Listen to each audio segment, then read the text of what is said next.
All right, welcome to podcast episode 22. The after party of the Halloween episode, which, full disclosure, I haven't listened to, so I'm only going to talk about articles that I heard y'all talked about in there. Oh, okay. So, if you bring up something that we already talked about, I'll make sure to add that to one of the lashes you'll get the next time I see you. I'm up to 46. Yeah, Jan's on a hot streak. This is the highest he's had in weeks. All right, so do you have something you want to talk about? Something right off the bat? iPhone X came out. Oh, it did. I haven't heard much about that, actually. Yeah, apparently there were actually lines for this one. Were there not lines for the 8? From what I understand, pretty much no. Yeah, well, I think that's what happens when you're like, we got this one, and this one's better, and it comes out a few weeks after the other one. So everyone's like, I can wait. Yeah. Like the X isn't the X just the 8 with extra features? I think it's slightly different hardware, and it lets you have those animated emojis.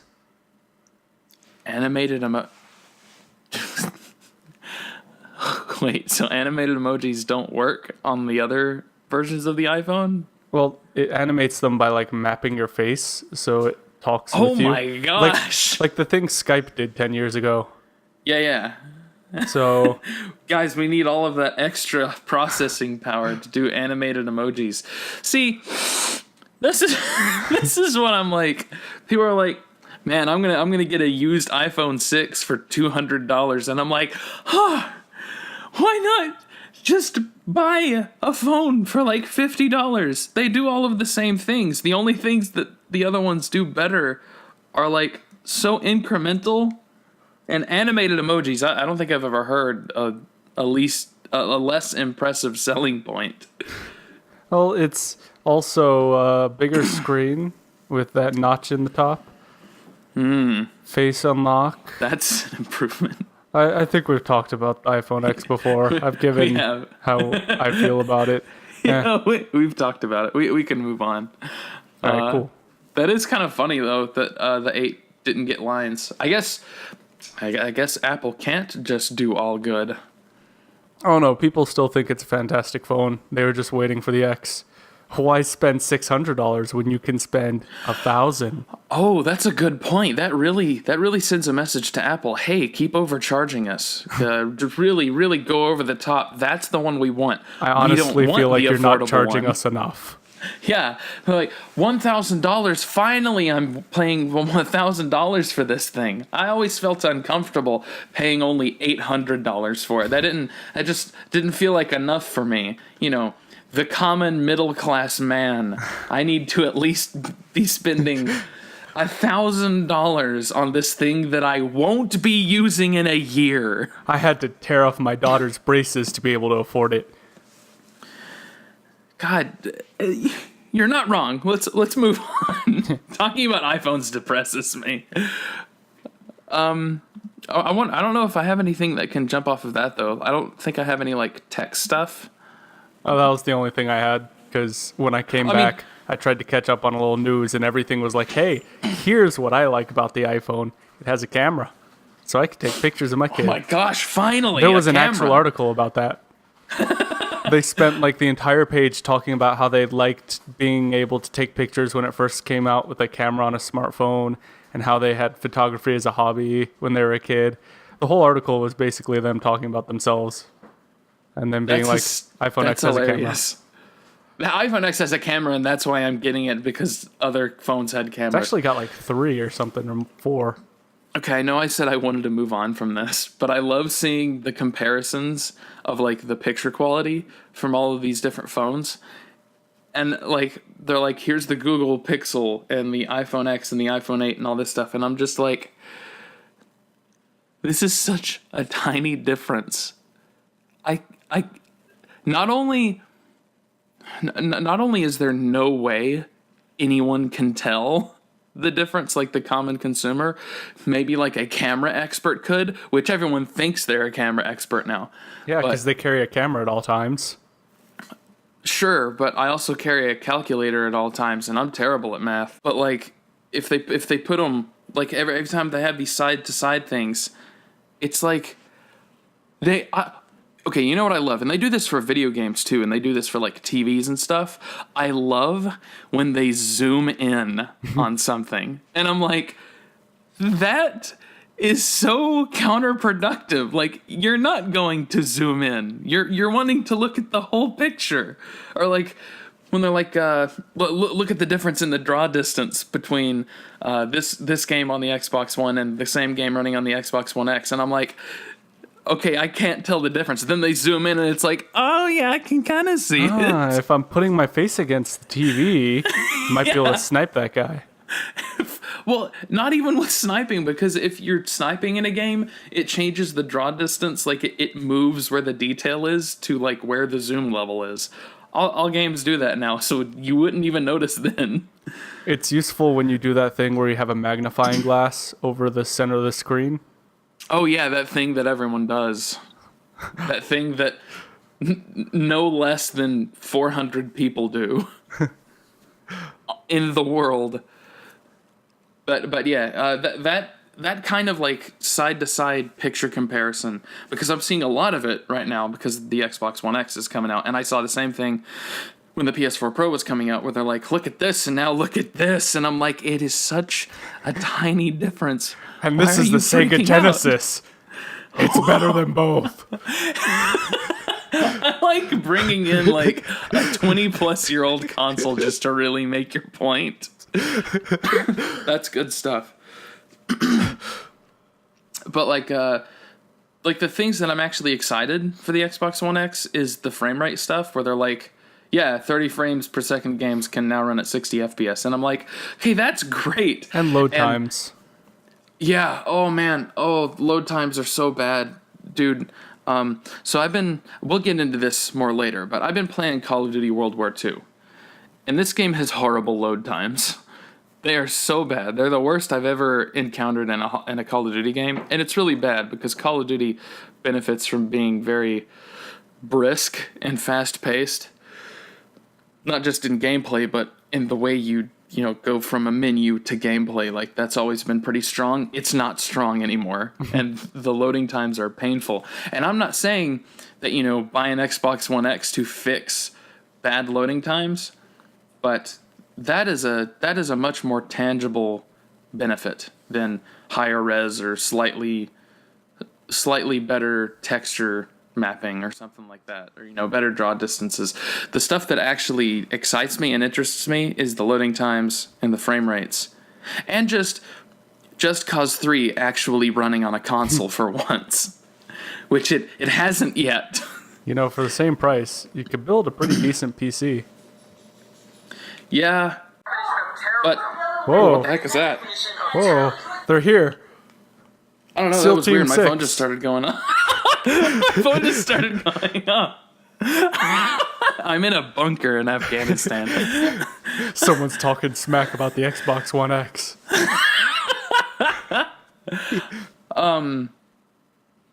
But see, for that amount of money, I'm also getting a PC that is more than I need. Like, I don't need a PC right now.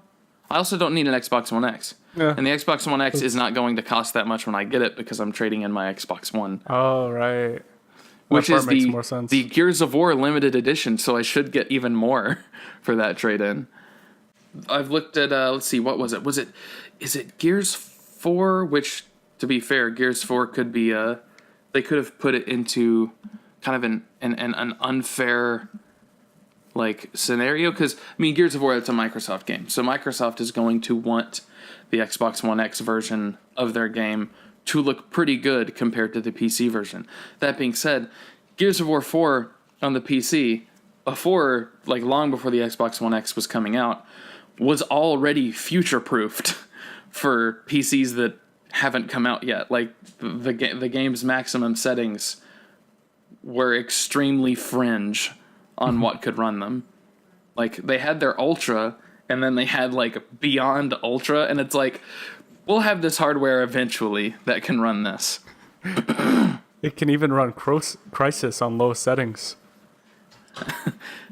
But the Xbox One X is matching it. It's matching the absolute maximum settings for Gears of War 4 on the PC. And it's because, and this is what people forget, where they're like, well, not just buy a PC with those parts. It's like a PC, especially a Windows PC, is made to be doing things that aren't necessarily gaming all at the same time. And like the Windows operating system is a much bigger task than the Xbox operating system or a PlayStation operating system. So, gaming PC, that's more dedicated, but a gaming console is as dedicated as it gets. And the comparisons between the Xbox One X games and the PC games, this is the closest I've ever seen, like, a console be to a maxed out PC game. Like, Killer Instinct, it matches it. Killer Instinct's a fighting game, so that's not crazy impressive, but it matches it. If we can just stick Adobe products on the Xbox One X, we'll be set. If we could stick Adobe products on the Xbox One S, it would break it, just like they break every PC. I was in class. I'm in this sound class, and she was like, I'm going to try the impossible. I'm going to try to run an Adobe program while running Pro Tools, which is what we edit sound in. Like 5 seconds after she opened it, everything crashed. Not just the Adobe stuff, it crashed everything else. So, yeah. Adobe, ooh, you guys are good at what you do. It's a pity they also make, like, the best stuff. Yeah, it's a pity. Dude, I didn't even know about this, but the newest Premiere has an option where you can just match the audio to a clip it came from. Like, if you're doing, like, double system sound, and you're recording someone on an audio recorder, and then getting the visual from the camera and not recording the audio from there. I mean, if you're recording audio from the camera, but it's not like the good audio because the camera's, it's not right up on them and it sounds kind of crappy, you can just go into Premiere, take the two clips and say match that, and it matches it perfectly. Oh. Like, you don't even necessarily need a slate to match it up. That's cool. That is incredible. That's such a thing that I wish I didn't have to worry about. I need to get that new Premiere. You better start saving them pennies. Mm-hmm.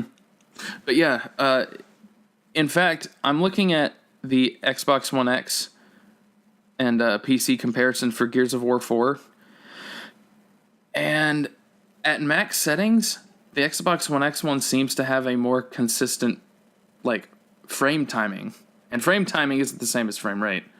Frame timing is like how the game engine interacts with the hardware and interacts with the monitor, and sometimes when those get out of sync, like it looks off, like it'll be like, oh, that was weird, and normally it's kind of a stuttery thing.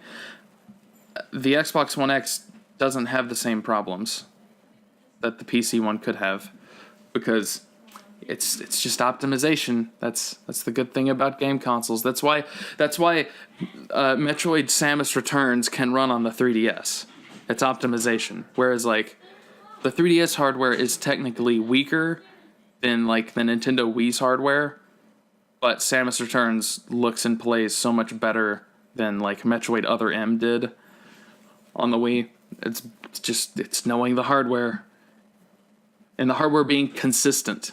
That's it's another like reason. Apple. Exactly. Okay, so since we were talking about the Xbox One X, hope you enjoyed that little commercial break. I don't know if you'll put something in there. I probably won't. Don't. All right. Don't do that. Then cut this out too. Do you want to move on from that to like some gaming stuff, or is there something else you want to talk about? Well, before we hit gaming, I guess. Hey Tim, you use Crunchyroll, right? I used to. Oh, well, guess who's sponsoring us? I'm kidding. We don't have a sponsor. Oh, dude, that would be nuts. I'd be like, oh, maybe I should get Crunchyroll again. I would not recommend it right now because you might get a virus. Oh, fun! It wasn't bad enough that they have a terrible Windows video player and aren't worth the price of the subscription. But it's one of the best places to get anime for a paid price. Yeah, it's maybe one of the bottom 3 places to get anime in general, with all of the illegal sites having much crisper interfaces, much more like high Illegal definition. tends to give better content for a better price. But Not necessarily. Like, if I was paying the same price for the illegal stuff as I was for Crunchyroll, I would happily pay the price for, like, I'm not going to name drop any of the websites I go to, but if it costs money, like if they suddenly said, all right, well, we're going legit, this is everything's going to remain the same, but it's going to be $10 a month, I'd be like, yeah, all right, I'm on board. Because they have better players. You can download the episodes. yeah, that would never happen. Yeah, but see, Crunchyroll could offer that. Just give it some DRM. Just say, every week we check. You have to log in to watch them, but you can watch them offline. Like, give you a Crunchyroll app that will play all of these downloaded episodes. Add some features. That's asking for a lot. Okay, From well, a it's paid service? People are doing this for free. You can't expect them to also do it for paid. I'm saying they need to do it for paid, or no one's gonna bother paying for it. I was here's making the a thing. joke to agree with you, yes. Oh, okay. Here's the problem. The one that you pay for should always be like superior to the free option. Like, that's just how you should be doing it. And That's how business should work. Yeah, right now the only reason to buy Crunchyroll is to quote unquote support the anime, but you're not. You're supporting Crunchyroll. Crunchyroll buys the licenses to play the anime. So Crunchyroll could buy the license for more anime, maybe. I don't know if they will, because they haven't improved themselves in like 4 years. But what you actually can do to support an anime is to buy the DVDs, and that movie does go to them and tells them, hey, we want to see this, more of this. Right now, the only reason to pay for Crunchyroll is to be nice. Like, to be like, oh, well, I'll support the one, one of the major legal streaming ones. But, boy, that's not a very compelling product, especially when their video player is so garbage. Mm-hmm. And their website's not very easy to navigate, in my opinion. And it gives you viruses. Yeah, so it asks if you what? want to download the crunchyviewer.exe. Don't download that. Oh, okay, well. That's not an actual thing. The Mac doesn't run exe, so. Yeah, it's targeting Windows PCs. They're trying to fix that. Yeah, they're the best ones to target. You get the most return on that. I haven't been to Crunchyroll in a while, so I probably don't have to worry about anything. You know what never gave me a virus? Any illegal anime streaming site. Always squeaky clean once I'm done with those. I don't have anything else or any news related to that. It's like kind of segue. That's enough anime talk for this episode. Yeah, and remember, don't watch anime too much. It will cause your social life to deteriorate. So we want to talk about some video games. All right. Hey, you want to talk about your favorite video game? Wait a second. It's a trick. It's Overwatch. Okay. Oh, what's up? What's going on with Overwatch other than the new character? A new character and a new map. Oh, what's the new map? Blizzard World. It's a theme park based around Blizzard IPs. Oh, that's actually kind of interesting. Yeah, that might be the first interesting idea they've put in the video game. You can go into like the Hearthstone Tavern, I think, and that's it. I'm kidding. How about can it reference their good games like StarCraft? Maybe. I don't know. I haven't actually seen anything for it, just read about it. If there's not a StarCraft part, then I'm actually going to break my disc in half. Or a Dota part. Not Dota. Well, what? Diablo, that's the one. I was thinking that game that starts with D. Yeah, if they need to have something to do with Warcraft, StarCraft, and Diablo. If they don't have all three of those and they have prioritized Hearthstone, just like they have in the actual like real life industry, ooh, I'm gonna be upset. I don't even play the game anymore, but I will do damage to my disc just out of spite. The new healer is a mix of Zenyatta and Reaper, I think. Pretty much. She can teleport and has balls. The balls heal or deal nice. damage. Yeah, that's good. Balls are always good. No, not Actually, always. like, I can think of a few situations in which they're not. Zenyatta is like one of the more fun characters to play in that game, and anyone who disagrees is just functionally wrong. So, like, if there's any one good thing I can say, if there are like a few good things I can say about Blizzard, Zenyatta's design in its entirety is one of the good things I can say. Yeah, Robo Gandhi. Well, not even just the way he looks, which is awesome, but his gameplay, like, it just feels good to like do those kung fu moves and send those steel balls at people. Like, it's cool. In other Overwatch news, Death and Glory, the animated short for Reinhardt, came out. What was it? Honor and Glory. That's it. The animated short for Reinhardt. And Glory. Okay, second good thing I'll say about Overwatch is that taunt.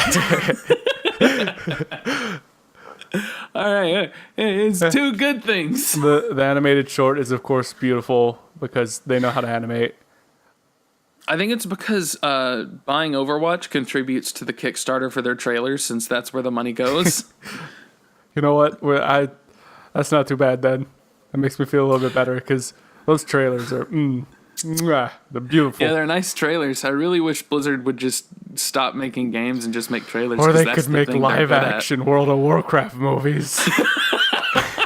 And waste everyone's time. It's like, hey, Blizzard, you know that thing you're actually really good at, which is CG animation?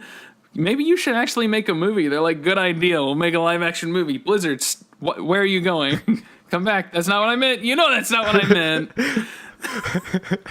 You think you want that, but you don't. Speaking of things you don't want, Blizzard is doing World of Warcraft.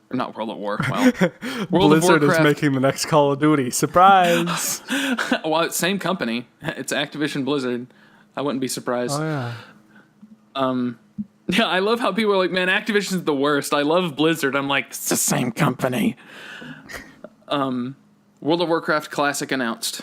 And it's literally vanilla servers. Like, it's exactly what fans had already made that they shut down angrily. But yeah, it's that exact thing that they said, you think you want that. And yeah, Blizzard, they did want that. That's when your consumers want something, you give it to them. Turns out people want what they think they want. Yeah, it turns out when someone says, hey, I want this, that's a pretty good indication of, hey, I should make that, and they will pay for it. Or when people say, hey, I put loads of time and money into building my custom thing that is what you used to offer, and then sometimes that means they still want that. Yeah, that's a pretty strong indication that someone would put effort for free into making something that you could be making money off of. Which they are now. Yeah, they are now. I swear to God, if this ever happens again, where it's like, someone does some kind of mod, so anything similar to this, and like, yeah, you think you want that, it's like, yeah, so get to work, get on that. Unless that's what they've been doing this time. They're like, oh, someone made this. Let's make it from the ground up, optimize it for the modern day, fix everything. Yeah, but they're not. Oh yeah, I know they're not. It's not optimized for the modern day. It's just the vanilla. It's the exact same thing. Don't worry, guys. We added loot boxes. Oh no. I think the good thing about Hearthstone, the only good thing, is that it is World of Warcraft loot boxes, so it's not in World of Warcraft. World of Warcraft gets to be spared because Hearthstone is the World of Warcraft loot box game. You know, so yeah, good for them. If this World of Warcraft were free, I'd consider it. I think if World of Warcraft were free, I would actually give it another try. I think I would be a person that would like the newer stuff better because it's supposed to be easier, isn't it? Like, it's supposed to be less grindy. Probably. Well, I got something for you. Have you heard of RuneScape? Yeah, I did give RuneScape an honest try, and that is one of the worst video games ever created. Like, it's funny. Like, the irony thing is funny, but it was really bad. Speaking of games kind of in this vein, I don't know if it's totally Good in that segue. vein. Torchlight, the developer, they gone. Runic Games, they are over. They got shut down. Rip in peace. Yep, they made Torchlight 1 and 2. I liked Torchlight 2. It had fun co-op. It was kind of like Diablo. Did I play that? In a way. You probably did, because there was a while there on Steam, I think, where it was free for everyone. So a lot of people downloaded it. You might have it in your Steam library. I had a good time with it. That was most likely. I have a lot of games in my Steam library that I don't even remember buying. That's a good point. But yeah, they, let's see. It's been shut down. They published a statement. I think they might be turning into a different studio. Like, not everyone's coming along, but they might be making a newer, smaller studio with some other people, or with some of the same people.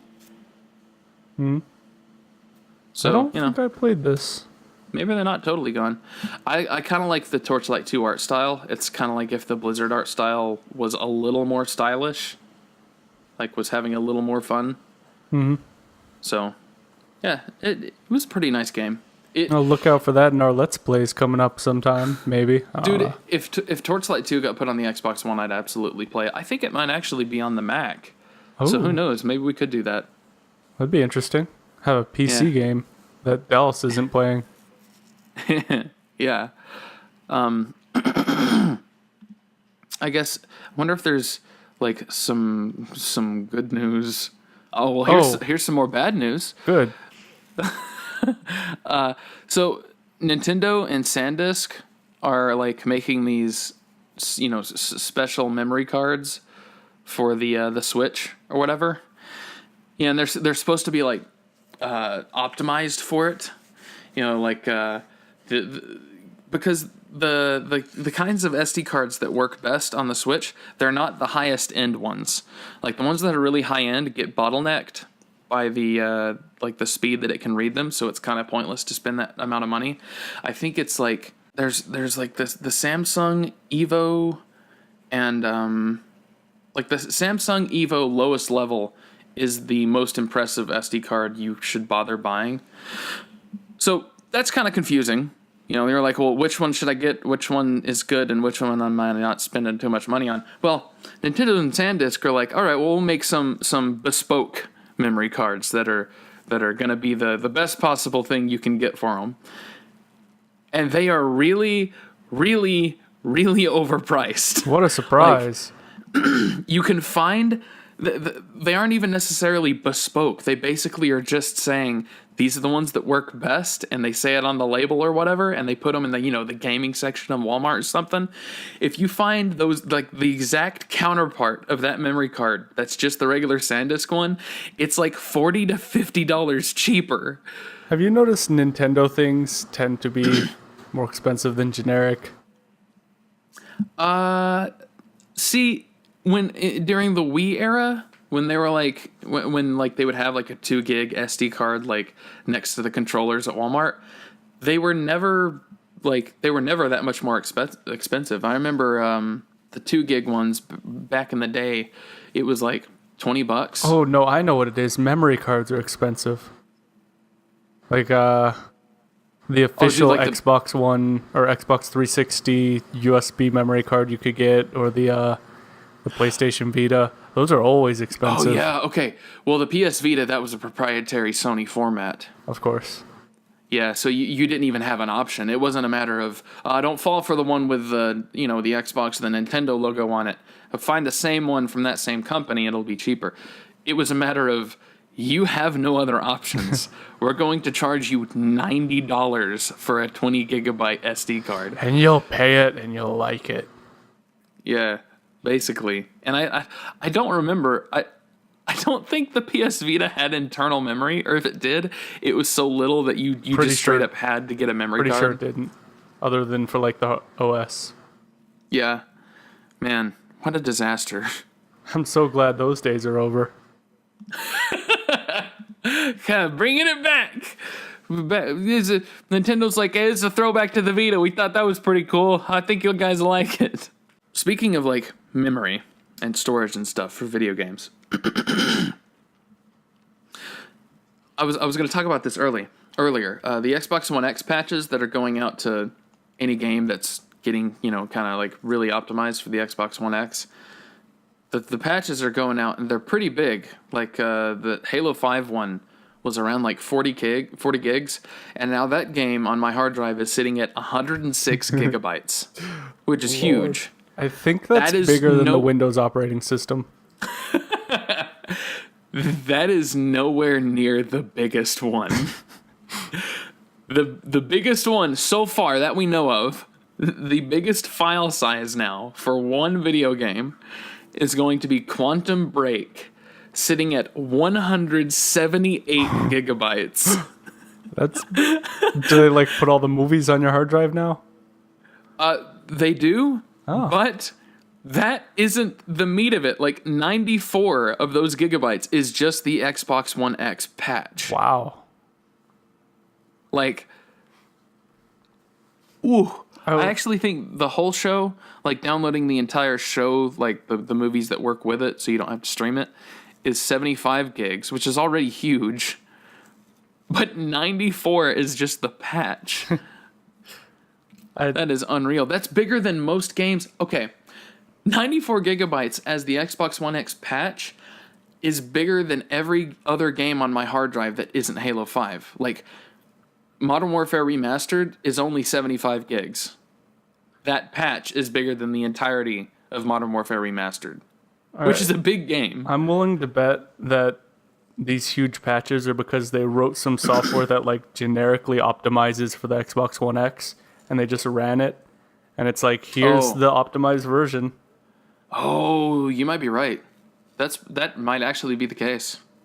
I know for Quantum Break, I think Quantum Break is the only known Xbox One game that doesn't run at native 480 that does not run at native 4K on the Xbox One X. It's the only one that's having to do that kind of checkerboarding thing, where it's kind of like a dynamic upscaler or whatever that, matches it to like a 4K resolution, but it's not true 4K.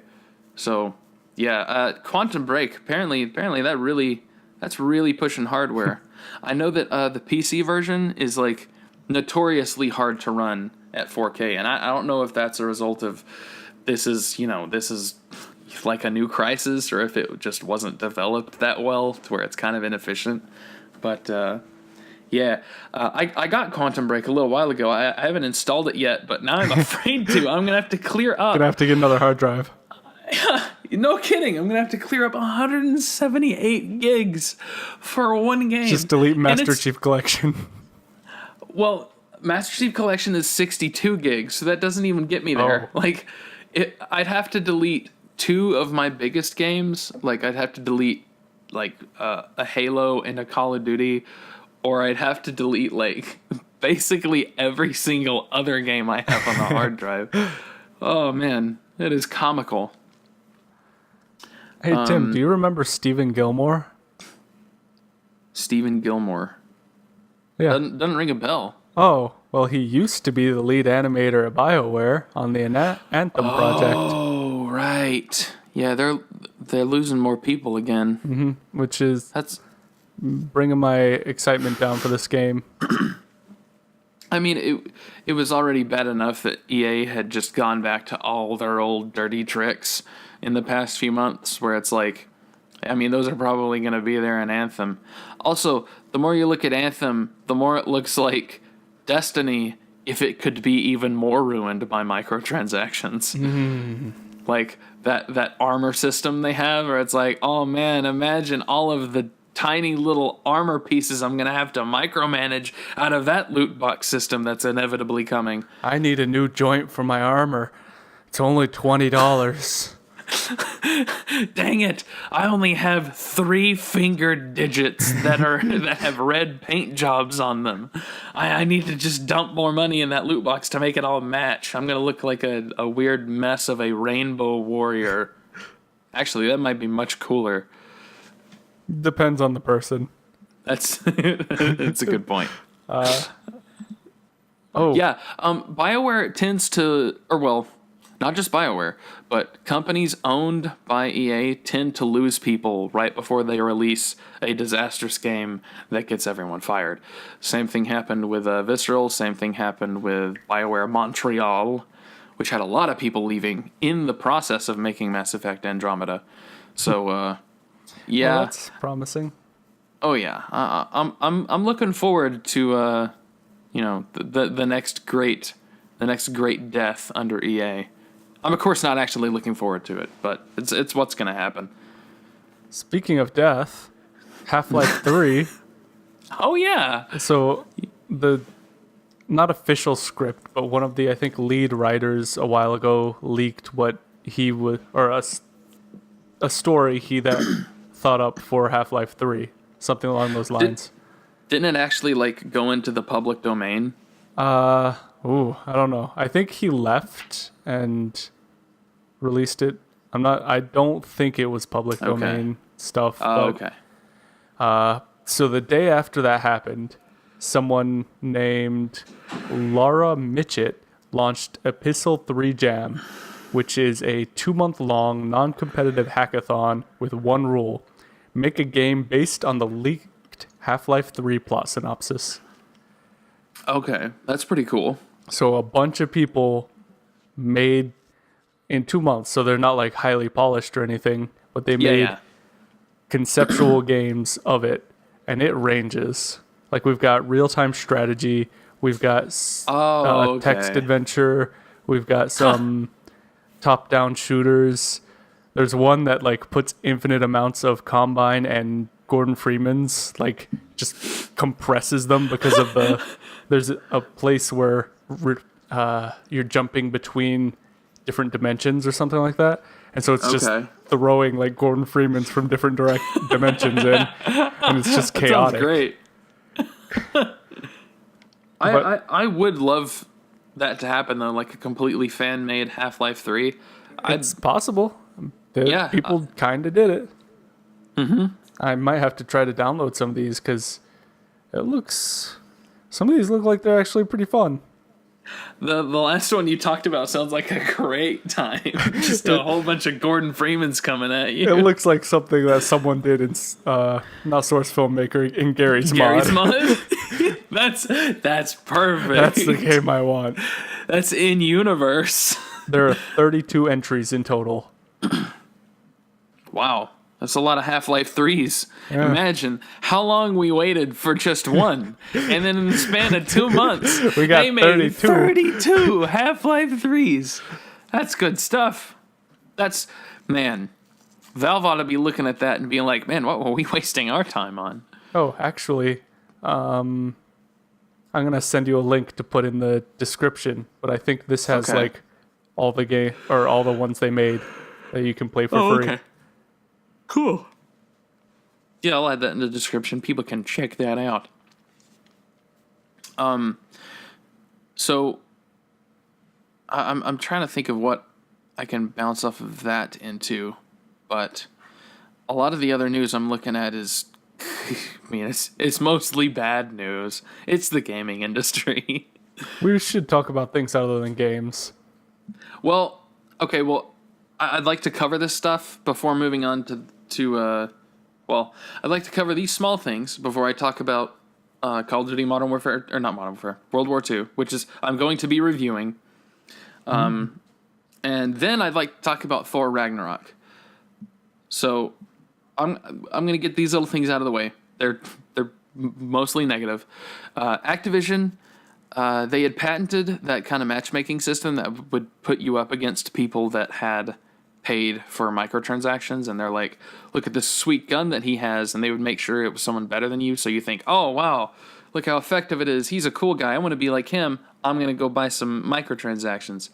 Well, they got another kind of microtransaction centric patent Good. that's like makes it much easier to buy loot boxes. And it's like, just to give an example with Call of Duty, because it's where my mind's been lately, say a guy shoots you with a gun and he beats you, and then you get the kill cam that does a quick replay of what just happened. There'll be a little button in the corner that you can hit to say, buy that gun. I want that one. He's got it. It's a good one. I want that. Buy it. Which, to me, is just like, wow, that's pathetic. I'm going to ignore that. But to people, who need to compensate. Yes. who have some vulnerabilities, we'll call them. It's basically just targeting them. And is pretty exploitative. It feels like it doesn't feel good. It's not good. Are you saying there's something wrong with targeting the weak? They're saying that they haven't put this in anything, but they said that about the last one, and then they patented this one too, and it's like, okay, well, you guys clearly aren't sorry. like you want to do this. Maybe you haven't done it yet, but you definitely want to. And they could easily implement this into a game that already exists. The matchmaking system is a server-side thing, so you wouldn't even notice an update in the game. It would just start doing it server-side. So, sneaky. Yeah. Thing is, Activision, with your record, it's basically guilty until proven innocent. So, maybe stop doing this kind of thing entirely. Good luck with that. Yeah. More bad news. This time coming from Ubisoft. The funniest of the three between EA, Activision, and Ubisoft. Ubisoft, they are the funniest one. Assassin's Creed Origins DRM. It's like a double DRM system, and one of the DRMs, I can't remember what it's called, but it like encrypts and like messes with the code every time anytime there's a variable in the game, and movement counts as a variable. So every time you move your character, it starts encrypting everything about the game, and it's slowing down the game to where it's basically unplayable and even breaking PCs. Like the CPUs are overheating and just blue screen of death because it's such a big task for the computer to handle. It's like it's more demanding than the game itself, and the game is pretty demanding. Like Assassin's Creed Origins is a very densely detailed looking game. It's already a tough job to run it at all, but some people are like, I've got the best PC you can buy, and I'm only able to run it at like medium settings because the DRM is so resource intensive. And Ubisoft is insisting this isn't the problem, and it's not doing that, even Just though buy people a better have. computer. Well, even though people, your computer's the problem. It's not us. Are you not on Quantum yet? They the people making these claims that it was the DRM software that was breaking everything. They they're running tests and taking screenshots, and it was showing the DRM as the thing that was the most demanding, like taking up like 70-something% of the CPU power, while Assassin's Creed needs to be using more than that just to run it all. So Ubisoft's just lying. A video game company lying. Wow, we're full of breaking news today. Not even a video game company, just Ubisoft. Ubisoft is the one who lies. Like, out of all of the scumbaggery, Ubisoft is the one who will bold-face just lie right to you while you're seeing the opposite happening, like, right next to them. Like, every E3, every Ubisoft E3 is just, it's BS from start to finish. So they got that reputation, and I guess they just want to keep it. Well, speaking of BS, Dallas posted that Wolfenstein 2's campaign is like 4 hours long. But I'm looking at how long to beat right now, and I'm seeing an average of 9.5 hours. Yes, well, it's 4 hours of gameplay. Most of the game is apparently very extensive cutscenes. Hmm. Like, It's basically a CGI movie that lets you use the controller sometimes. And I'm seeing that. I mean, I haven't played the game yet. I'm trying to wait on the Switch version because that's just more compelling to me. Because an offline single player, action heavy shooter, that makes more sense if it can just be portable. Because then you'll finally have something to play on the Switch. Well, yeah, that too. But also, if something doesn't need like an Ethernet connection and like an open NAT for me to avoid a bunch of lag, like a single player action game, that makes more sense to me. It's like, all right, I can just take it with me. I can go to the toilet and play Wolfenstein. However, I'm seeing that every major like critic thingy, like IGN and GameStop, they're all just lying about it. Like, I've seen some reviews on YouTube, like from smaller YouTubers that are just saying, okay, all right, it's fine, but like a lot of the guns don't have the alternate fire that they did in Wolfenstein 1. Like, there are fewer guns, like they're just less interesting. There's less mission variety. Like, the mission variety basically consists of walk into a room and shooting things. And they said like it feels more like a cover shooter than the first one did. Whereas the first one, you could kind of go in guns blazing if you were, confident and you had enough ammo and firepower. Apparently this one, the guns are weaker. There's less gun variety. The enemy variety is just gone. Like, there's small guy and large guy. Like, that's your enemy variety. No At medium guy? point, huh? No medium guy? No medium guy. There's no boss battles. Like, and you don't fight the big mechs. Like, you fight some guys in big armor, but there's no big mechs to fight.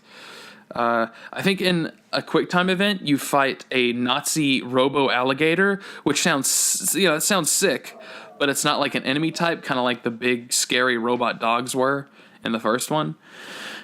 Everything I'm seeing is it's a shorter game, there's less variety, and it's bland, and the cutscenes don't seem to have as much heart as they did in the first one, because it's not as personal of a story. It's more like about an ensemble than about E.J. Blazkowicz getting the girl and saving the day. So all of these reviews that are like, oh, it's 9 out of 10, 10 out of 10, that's not lining up with a lot of the facts that I'm getting from other people. And when I read the GameSpot review, I think, the stuff they were complimenting, I'm like, yeah, that sounds fine, but it doesn't sound stellar. Whereas I would say Wolfenstein: The New Order was stellar. Like, it probably would have been my favorite single-player campaign of the generation if Doom didn't exist. So, it's second best, which is pretty good. Yeah. If only Doom beat you, you're in a pretty good spot. I still want to play the game, but from what I'm seeing, the reviews are not painting an honest picture. Now, I'm going to tell you about a review that I totally buy. I think this is 100% true. Is Bubsy the Woolly Strike Back is getting ruined in the critical response. Some people saying this makes me want to play the Super Nintendo original, which is famously bad. Like, this is kind of a Shaq Fu situation where it's like, we're going to make a sequel because it is funny that it would get a sequel, despite being famously bad. It'd be like The Room getting a sequel, or Birdemic having a sequel. Birdemic has a sequel. Birdemic has a sequel? Yeah, it has a sequel. The guy who made the first one thinks that people genuinely liked it it being good, so he made a sequel, and apparently the sequel is less funny, and it's just sad. because people realized, he actually thinks this is not a joke. Yeah, see, with the first one, when you're watching it, you kind of get that feeling. It's like, is this on purpose? Is this for real? But if you watch the second one, it's like, oh, this was for real. I feel bad now. I feel like I've contributed to someone's insanity by liking this in any way. It's like him somehow misinterpreting that. It's like picking on someone and thinking they're in on it, and then finding out that they just thought you were mean. Yeah, or wait, or like picking on someone in kind of a sarcastic way, but they thought you were serious and thought you were being nice to them. Oh. That's exactly what it is. Don't pick on people, kids. It's not nice. And Well, if you're gonna do it, be mean enough so they know you don't like them. make sure there's no there's no vagueness. You don't want them getting Stockholm syndrome accidentally. Like, you just punch them in the face if you don't like them. But yeah, the good thing about Bubsy though, no loot boxes, no microtransactions. For now, yeah. I think if it never got them, I'd be close to my game of the year. Yeah, that's pretty solid, guys. You did a good job, better than most. However, Monster Hunter World, an interview with I think there were 3 designers they were interviewing. They were talking about microtransactions and loot boxes and stuff. And Monster Hunter World, that was basically like Monster Hunter's gameplay is like asking to be exploited by a loot box system, because the game's progression, like there's no leveling up system. Like your character doesn't get stronger. It's basically you have to get better at playing the game, but you also have the armor to help you. Like your armor and weapons can get better, but the way you get better weapons and armor is by getting them forged. And before you can get them forged, you have to fight a monster with a weaker weapon, carve him up, get his pieces, get his bones, get his claws, his teeth, his hide, and make that into your equipment. And like you can just visualize how the loot box version of that would work. Like, you go to some merchant, give him some of your special currency, and then he's like, oh, here's a rare piece of a Rathalos hide that you need for this specific armor, and we've made it really hard to carve off the monster naturally, but you can get lucky in the gambling version. You can just automatically get better stuff. So yeah, like it seems like it would be an easy target for that.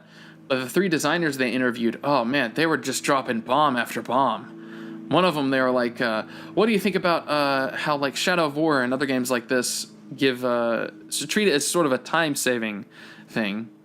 So you can let players skip ahead to some of the later parts. And he's like, why would we want someone to skip our game? Like, what? We want someone to enjoy the game. We don't want them to skip it.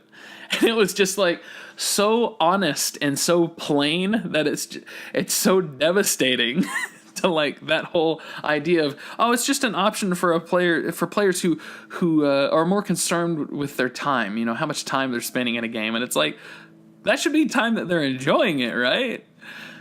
Are you implying video games are meant to be fun?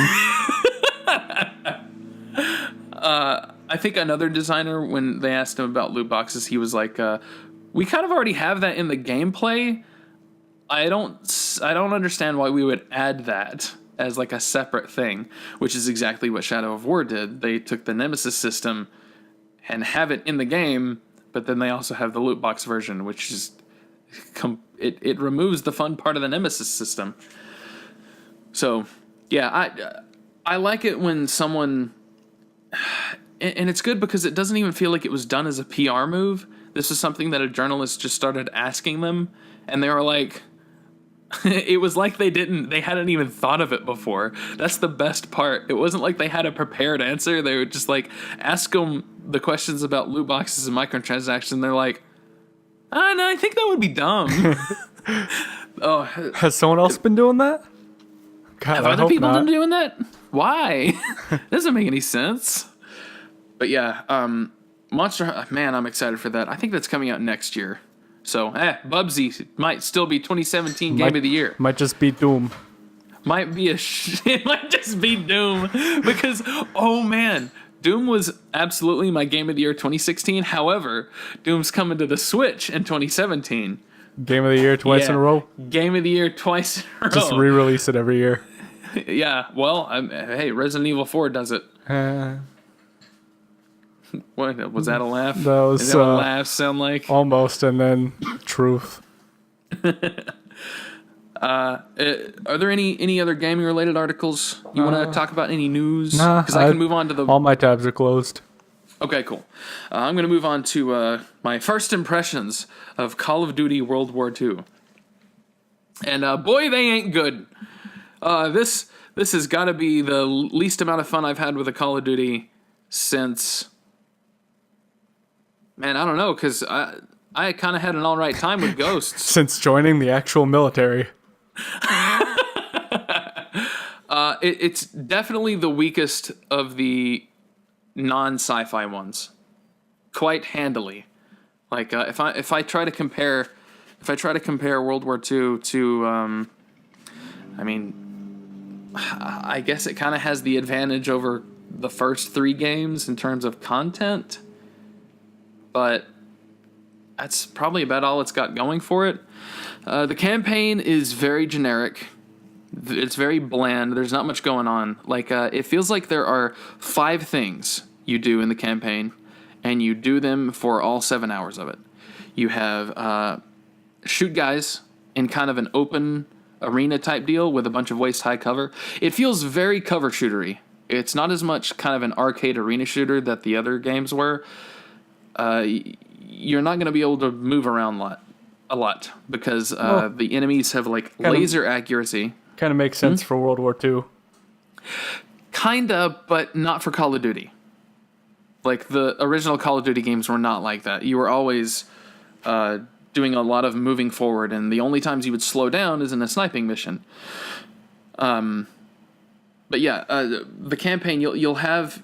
This is what you do for most of the game, is you walk into a kind of open area, there's some cover, you get behind the cover, and you peck at guys with SMGs and assault rifles.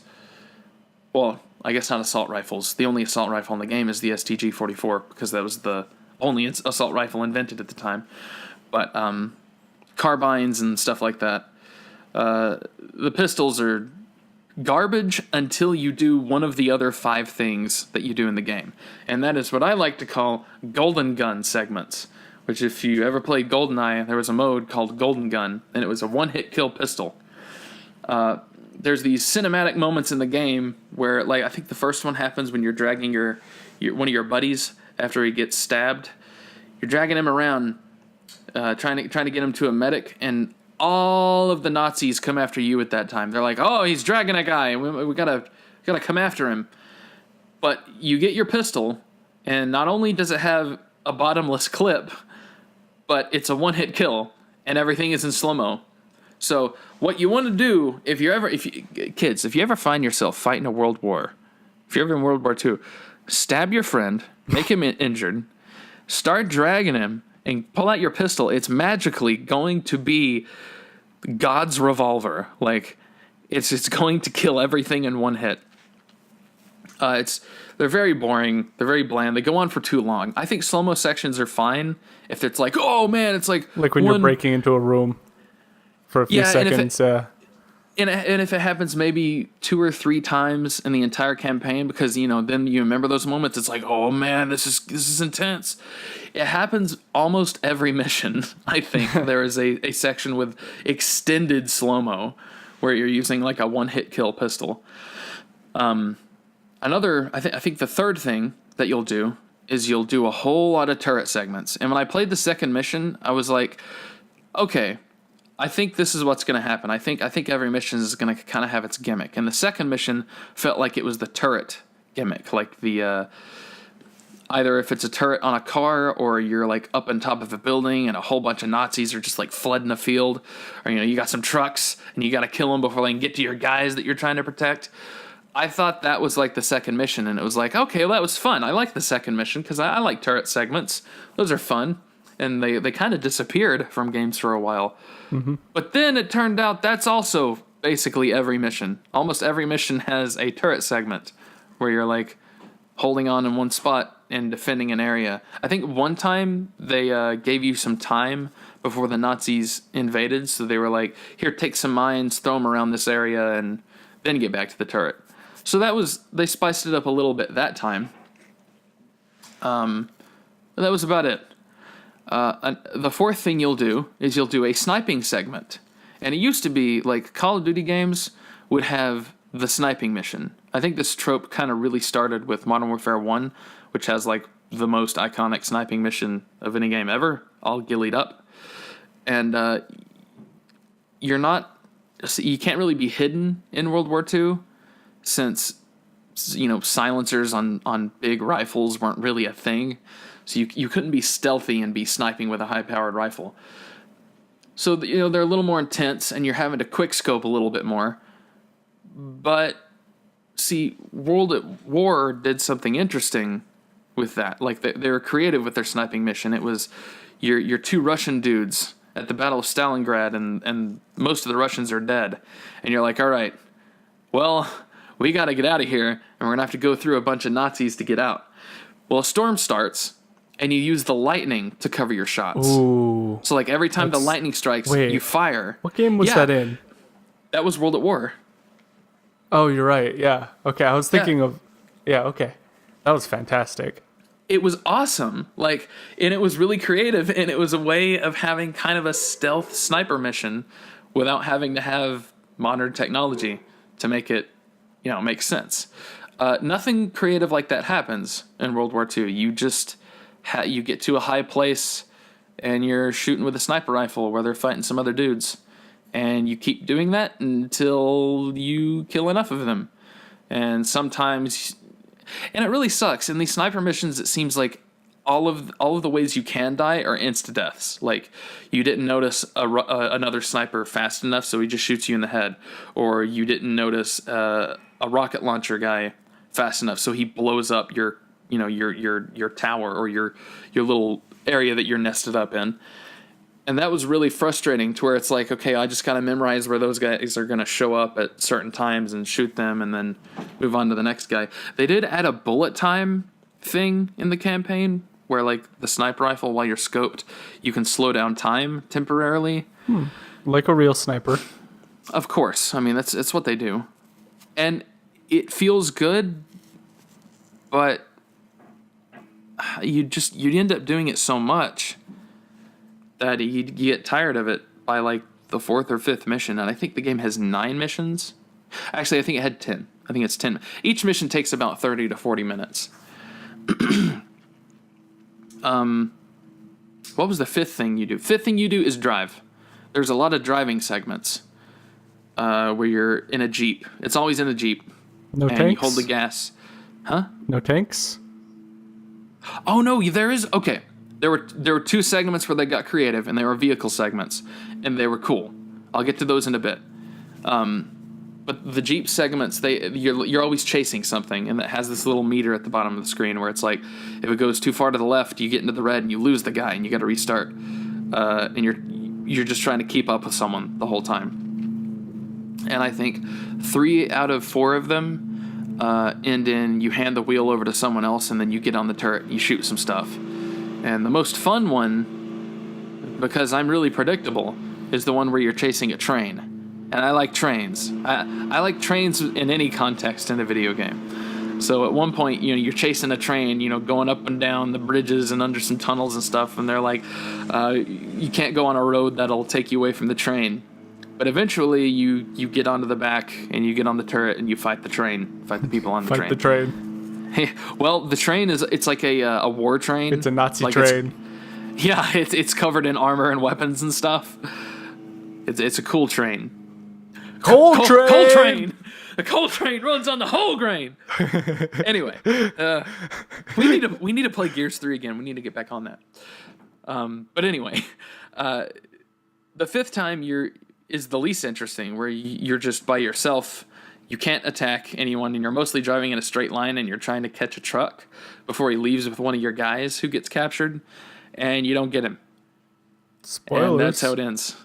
Well, I mean, I wasn't that specific, but you don't get him, and that's it, and the mission's over. Okay, so you have 6 things you do. The 6th thing you'll do, though, on like every other mission, is you'll have a stealth section. And the stealth is fine, like it's barely functional. And you put a silencer on your weapon and you try to sneak up behind guys and do a silent kill. No body hiding. You're quieter if you're crouched. If someone kind of spots you, they'll get a little icon above them, and if you hide, and eventually they'll forget they saw you. Really predictable patrol patterns and stuff.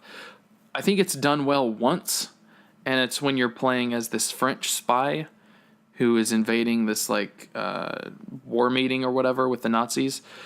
That was one time where it felt like the level was laid out as kind of like a Metal Gear level, where it's like, this was made for me to sneak around in. And I think it was the only time where you didn't really have the option to get caught. So they were kind of forced to design the level well to like give you some areas like you could like climb up on roofs and like sneak behind some supplies and stuff. They were and, forced to design the level well. Yes, because this is what happens if you're caught in the other ones. You are now forced to play the game the same as you've been playing it up to this point, which is boring. All of those stealth segments are in relatively open areas with waist-high cover, and just some enemies you shoot until they're dead. And if you get caught, like, it's not especially hard. It's just, okay, switch to the automatic weapon. We're doing this how we were doing it. And then one other time that they're forced to design the level well is when you have to go save this little girl, and while you're carrying her, you can't use your weapon. So if you get caught, that's bad. I didn't get caught. Use her as a shield. What? Use her as a shield. Or throw her. Be my weapon. Throw her like a spear. Anyway, that one actually had decent level design because you would have no offensive options while you're carrying her.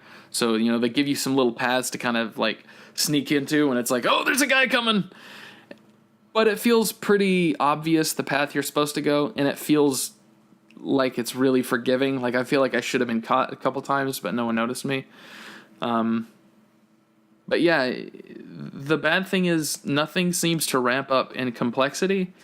Like, it's not like, okay, we introduced this mechanic in this mission, and then like maybe in a couple missions it's going to be kind of the same, but we'll throw something new at you, something else you have to deal with. That doesn't really happen at any point. And the way Call of Duty games have dealt with that before is never do the same thing twice. Is always like in one mission have some new weird thing you're going to do, and then just never do it again. Which works if you're going for like a short action game campaign and it's made to have like the set pieces and the moments and stuff, which is how Call of Duty is. It's not really there to be like a progressively more challenging and complex action game. But the two times where it does kind of surprise you, and it does that, where it's like, here's this fun set piece that we're not going to do again, is there is a dogfighting mission, which I didn't know it was going to happen, and it was awesome. You play as Michael Vick. Wow. Could you have made a more dated and trite joke? Yeah, there's a dogfighting segment, and like you're protecting bombers and fighting other fighter planes and stuff. And it was cool, and it felt good, and it actually felt really similar to the Infinite Warfare flight missions. It had very similar controls, and those are good controls. Mm-hmm. And then the other part is the tank fight.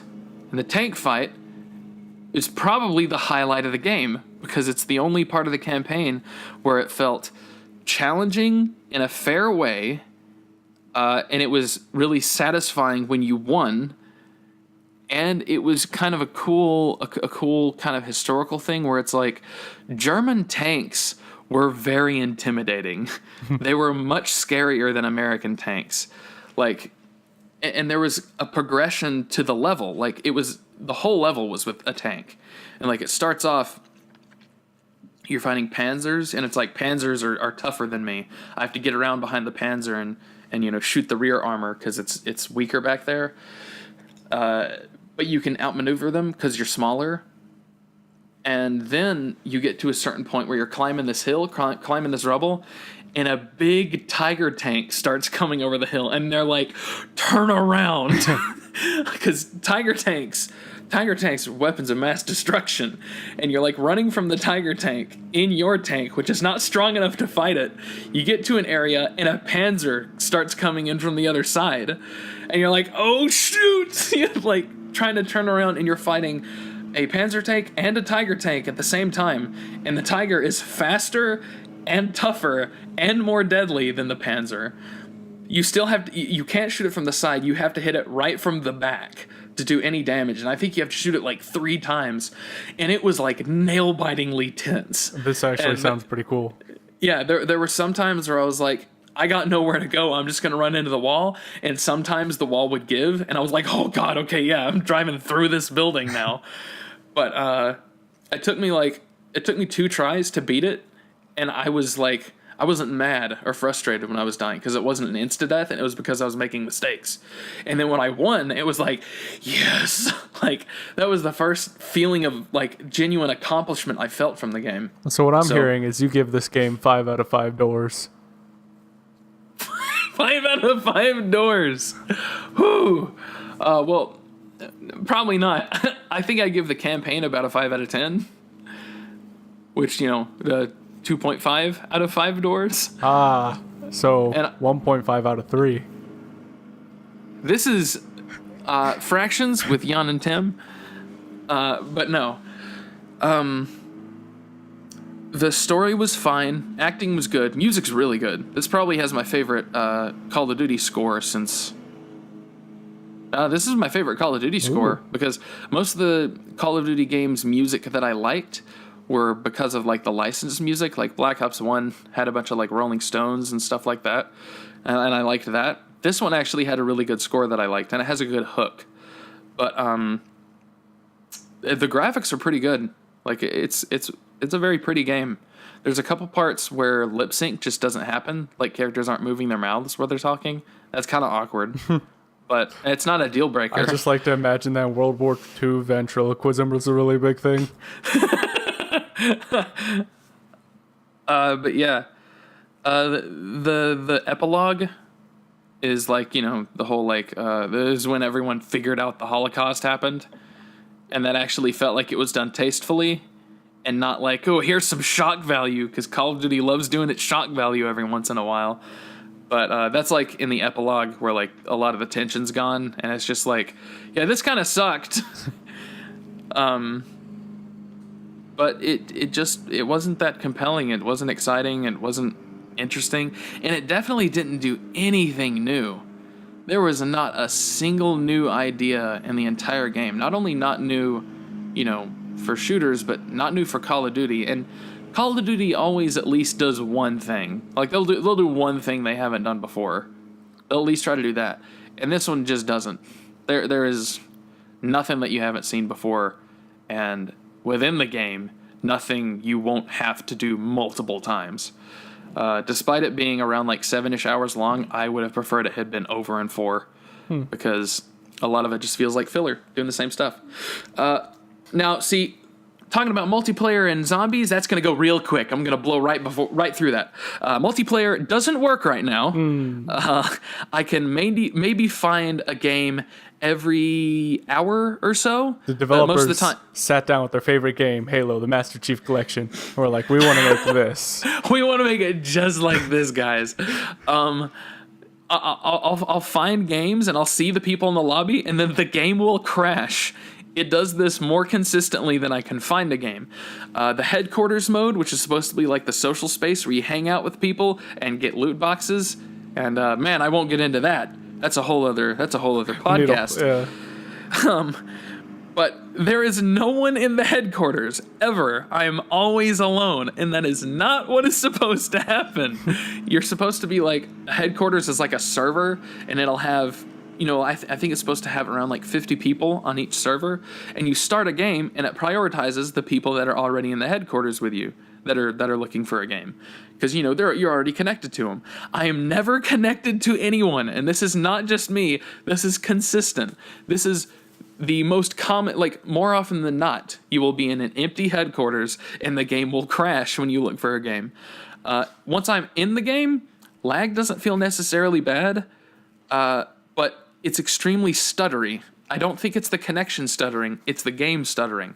Very, very long load times for every match, which is the opposite of Infinite Warfare. Infinite Warfare didn't have loading times for the matches. It would load the map while you're in the lobby and messing around with your loadouts and stuff, and then when the timer ran out, it just started the game. Kind of like Halo tried to do. They still have some loading times, but this is the polar opposite of Infinite Warfare in terms of loading times. The menus are extremely confusing. I'm still not quite sure what's going on, which I don't think I will because I can't be bothered to play much more of it because it doesn't work. Yeah, that's multiplayer. Zombies is just sad because they got a great cast, including Ving Rhames and David Tennant for zombies, and they are insufferable because Even of one Tennant? thing.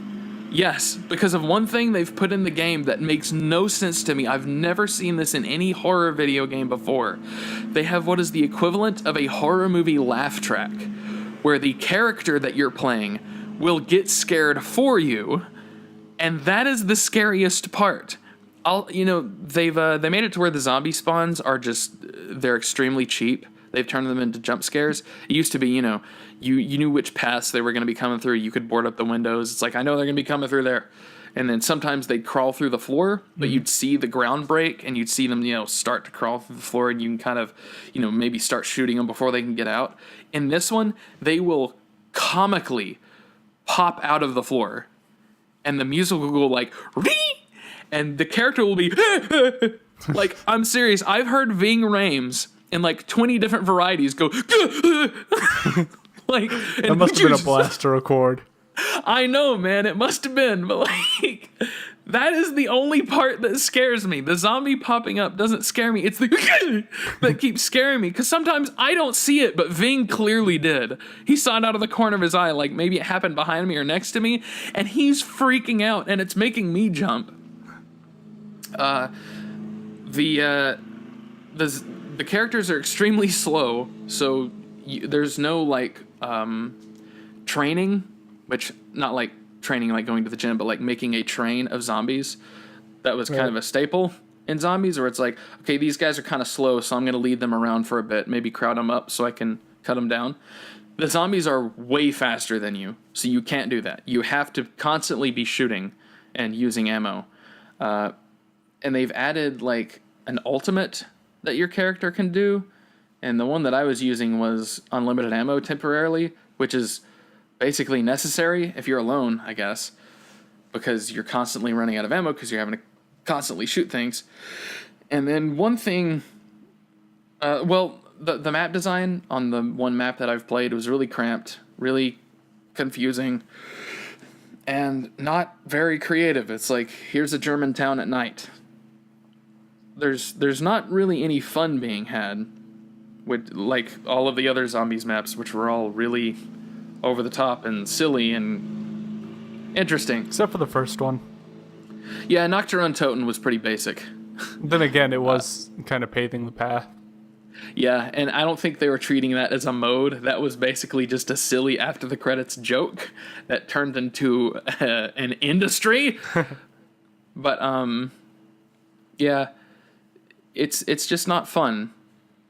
And even if someone didn't really like Black Ops Zombies or like the zombies in Spaceland and Infinite Warfare, it was at least trying to. It wasn't taking itself too seriously, and this Nazi Zombies takes itself way too seriously. Like, there is no joking. There's no silly names for things.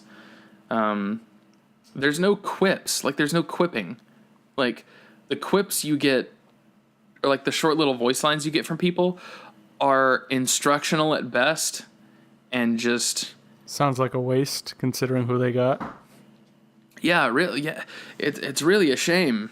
You know, Ving Rhames' voice is made for one-liners, and I don't think he gets any. Like, one of the only lines I can remember off the top of my head is when the buzzer zombies come out, which they're like, I think they're electrified, because they have like I think they're semi-bionic, like they're kind of like Frankenstein zombies, so you can hear like the buzz of electricity when they get closer. His one line is, he's like, sounds like bees, but it's too cold for bees. And I was like, okay, that was kind of interesting. That was kind of memorable. That's something I could hear in like an action horror film type of deal. But that was it. Most of the time, he's just going, like that's what I'm getting from them. Yeah, not great. It's not very good. Definitely the worst first impression I've had from a zombies mode. Which, man, I'm gonna tell you right now. At first, despite the fact that it had Jeff Goldblum, the Black Ops 3 first impression wasn't that great. I was like, this is extremely confusing. What do I do? It was. Still but it is was for pretty. me. It was pretty, and it had Jeff Goldblum. And Jeff Goldblum was able to play a character and be silly and be stupid and ridiculous. He was playing a magician with a twirly mustache. That's good stuff. If you're going to be confusing and awkward, at least have some silly stuff going on to make it entertaining. But yeah, World War II is not looking good. Yeah, well, I don't think anyone ever thought it did. No, a lot of people. This is what they wanted. Oh, you mean the game? Oh. Hey, I mean, World War II was at least the last legitimate war we ever fought. Far. Anyway, so far that's being like, you're not being cynical. All right, well, SEAL Team 6 saying, probably headed toward us now. Yeah, remember they already came by. They remember where I live now. Oh right, yeah, they took notes. Yeah. Okay. Now I'm gonna talk about Thor. This will be the last thing I talk about. All right, make it snappy. You didn't see it, right? No, I've been gone. Now that I think it was 24 hours has passed, 48 hours, some time has passed since I saw Thor Ragnarok, and my first reaction was, "This is the greatest Marvel film ever made." And my reaction now is, this is the greatest Marvel film ever made, but that's not perfect. But it's fine that it's not perfect. The movie, this is like, I was so worried that they were just going to try to do Guardians of the Galaxy with Thor, and it was not going to be the right fit. But it's kind of an in-between of Guardians of the Galaxy and the other Marvel films, because Guardians of the Galaxy was a uniquely kind of comedy-focused ensemble-type departure from their formula. This one has the comedy and it has an ensemble, but Thor is definitely the main character. Thor gets lots of character development and he's really entertaining. Whereas like in Thor the Dark World, I don't remember a single thing Thor really did. I remember he fights Malekith at the end and some portals, but that's about it. Yeah, and Loki is there. Yeah, see, Loki's the most interesting part of the first two movies. It is Tom Hiddleston. It's true, but I actually think in Ragnarok, Thor becomes the one you root for more. Like, he becomes the more likable of the two, which is, I know that's you're skeptic. I don't believe you. I know you don't believe me. All right, that's fair.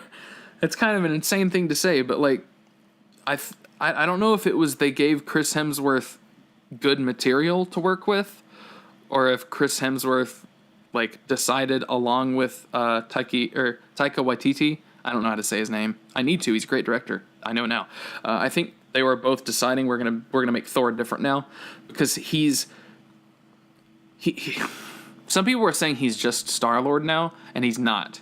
Like, he's way more confident than Star-Lord, but he's not as smart. Like, Thor's not the brightest bulb. He's kind of the meathead of the group. But he's self-aware of that in this movie. Like, he's aware he's not the clever one. He's not the one with plans. He is the one who can brute force something.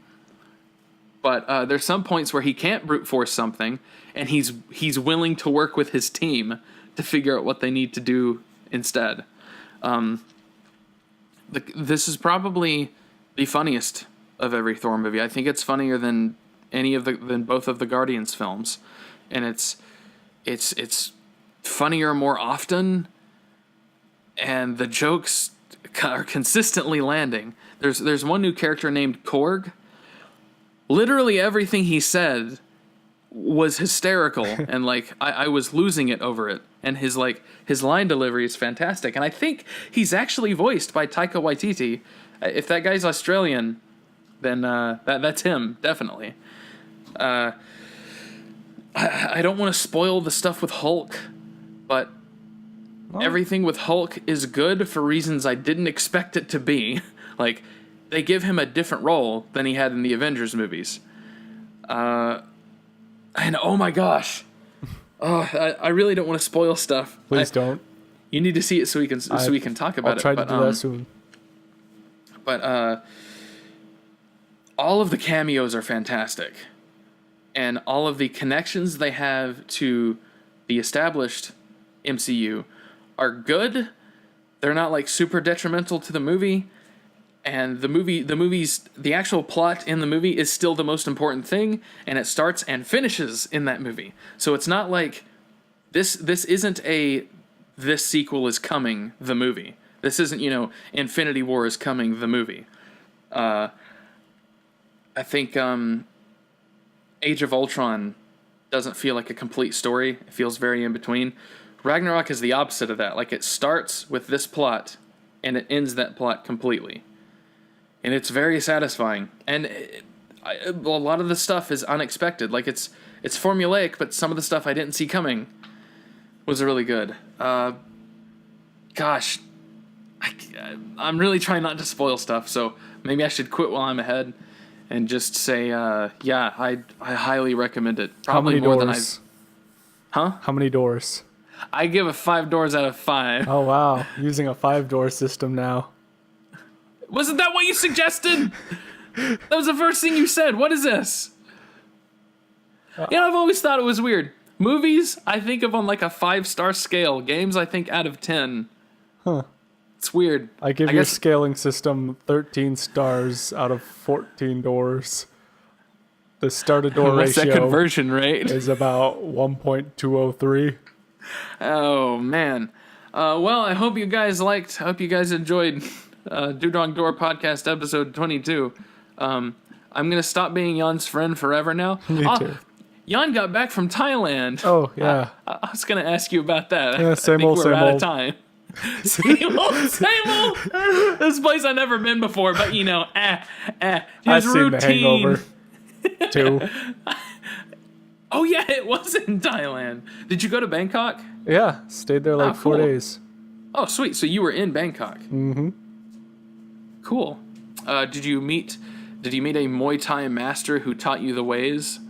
Nah, I met a Kung Fu master, but I was like, get that out of here. Wrong country. What do you think I'm here for? You think I come to France, get some Italian food? I don't go to France, because there's no Italian food. I go to Italy.